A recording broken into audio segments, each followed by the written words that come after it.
Hi, in today's video I'm going to show you how to buy a hosting from Hostinger. First of all, we will go to hostinger.com, then click on hosting, and from the drop down we will select the type of hosting that we want to buy. Like there are web hosting, cloud hosting, VPS, and from the list we will select web hosting.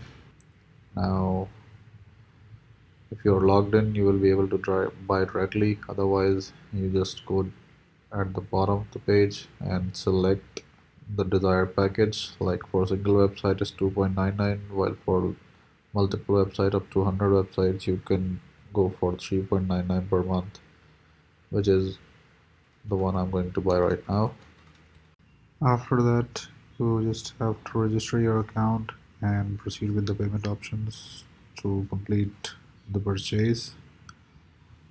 That's it for today. Now let's move on to the other one, how to buy hosting from within the Hostinger panel. First of all, go to websites, then go click on the button to upgrade your hosting, then choose the right package, and similarly just repeat the payment details, and you will be able to buy the hosting from the Hostinger panel. Thank you for watching. Make sure to like, subscribe.